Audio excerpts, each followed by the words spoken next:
Just one little piece. Yeah. I don't want to be too greedy here on time. All right. This So- is a big discussion.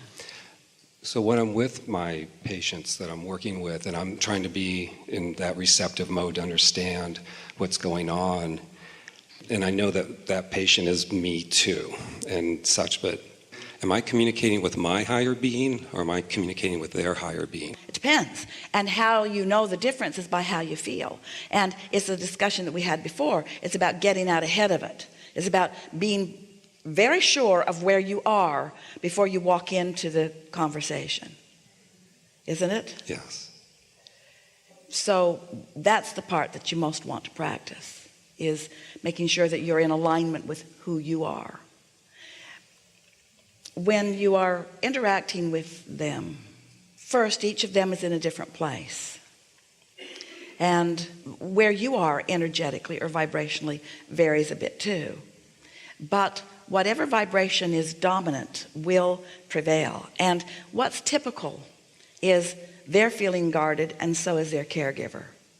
And so in that guardedness, there's not a whole lot of true inspiration that is flowing, you see. Here's an analogy. You might like it and you might not. And depending upon how much technology you play with will depend upon how well it sits with you.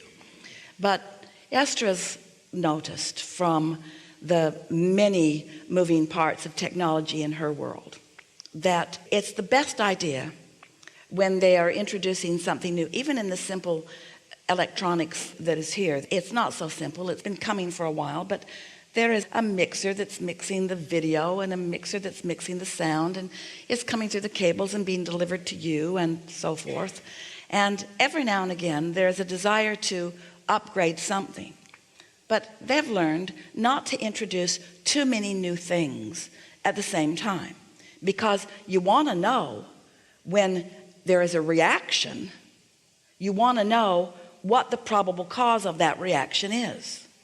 And so you just don't get all new software and all new operating systems and all new hardware all at the same time, because then you don't know what the reason for whatever the thing you don't want is. You get side effects with your electronics too.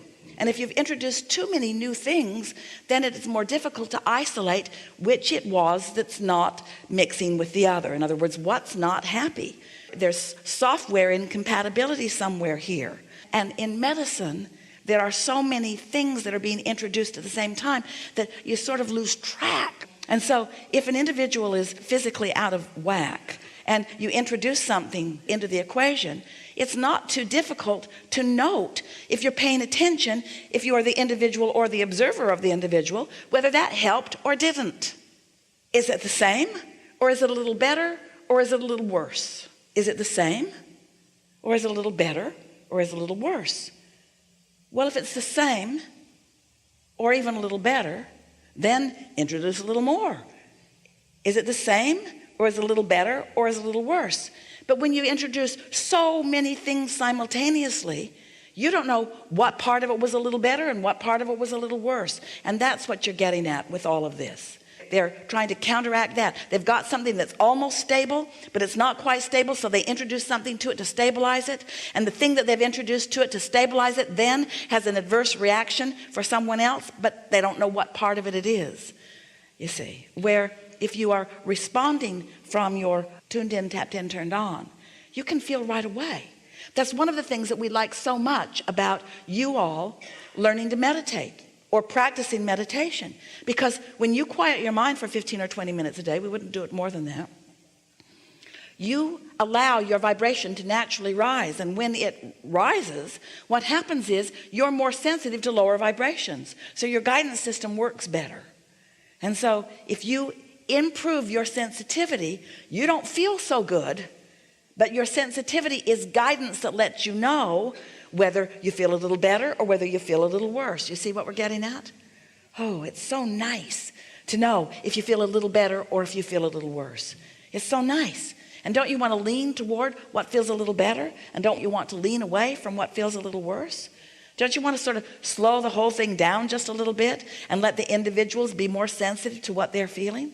But if someone's so far out of whack that they have some disease that's going to take them out, and so does the rest of the village, then sometimes you don't have time to say, does it feel a little better or does it feel a little worse? Oh, never mind, he's dead. Sometimes you have to take more drastic action, don't you? And so, is he alive or is he dead, might be the question. Is he still alive? And then you can start fine-tuning. But pushing against the whole idea of improvement, of evolution, of expansion, of new ideas will never set well with the source within you. Did we help? Perfect. Thank you. This is a really good time for a segment of the session.